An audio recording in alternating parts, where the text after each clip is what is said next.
Assalamualaikum warahmatullahi wabarakatuh. Perkenalkan, saya Muhammad Izan Rohim dari NPM 25580111019. Jadi pada kesempatan kali ini saya akan membahas apa itu perilaku hidup bersih dan sehat atau yang bisa kita singkat sebagai PHBS. Nah, jadi PHBS ini tuh sebenarnya cukup sederhana ya. Namun PHBS ini tuh mempunyai dampak yang cukup besar untuk kesehatan kita sehari-hari. Jadi apa sih itu PHBS? Jadi PHBS itu kebiasaan secara sadar yang kita lakukan sehari-hari, baik dari diri sendiri, keluarga maupun lingkungan sekitar, yang tujuannya itu untuk menjaga kesehatan. Jadi pada intinya tuh PHBS itu ngajarin kita untuk kita tuh hidup lebih sehat melalui hal-hal yang simpel seperti mencuci tangan pakai sabun, rutin olahraga, makan makanan yang sehat, bergizi, dan menjaga kebersihan lingkungan. Nah, kalau kebiasaan ini kita lakukan terus-menerus, maka resiko terkena penyakit juga bisa ditekan. Nah, berikut ini adalah contoh dari PHBS. Jadi sebenarnya PHBS ini sangat dekat sekali dengan kehidupan kita sehari-hari, seperti mencuci tangan menggunakan sabun, kemudian makan makanan yang sehat, rutin berolahraga, dan juga menjaga sanitasi dengan baik. Nah, sebenarnya hal-hal ini tuh kelihatan sepele ya, namun kalau nggak dilakukan ya ini berdampak panjang untuk kesehatan kita tentunya.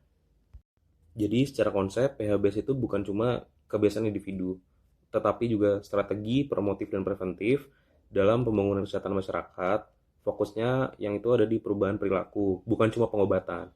Jadi PHBS itu ngajak masyarakat untuk sadar dan berdaya supaya bisa menjaga kesehatannya tanpa harus sakit dulu.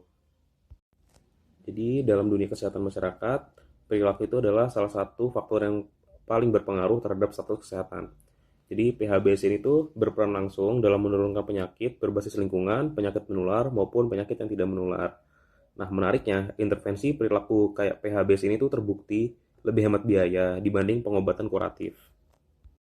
Selanjutnya, manfaat dari PHBS. Jadi kalau PHBS ini kita terapkan dengan baik, itu manfaatnya banyak banget.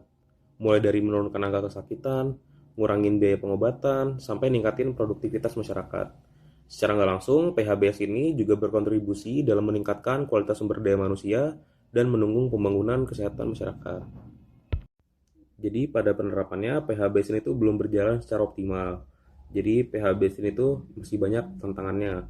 Mulai dari minimnya literasi kesehatan pada masyarakat, keterbatasan sarana dan prasarana, sampai pengaruh kebiasaan dan budaya. Nah, hal-hal ini tuh yang bikin PHBS belum bisa diterapkan secara optimal dan merata pada seluruh lapisan masyarakat. Sebagai kesimpulan, PHBS adalah fondasi utama dalam upaya promotif dan preventif kesehatan masyarakat. Keberhasilannya nggak cuma bergantung pada individu, tapi juga membutuhkan dukungan dari lingkungan, tenaga kesehatan, ataupun juga pemerintah. Kalau PHBS ini bisa diterapkan secara konsisten, dampaknya bakal lebih besar untuk kesehatan masyarakat secara jangka panjang. Sekian presentasi terkait perilaku hidup bersih dan sehat dari saya. Kurang lebihnya mohon maaf bila ada salah kata. Wassalamualaikum warahmatullahi wabarakatuh.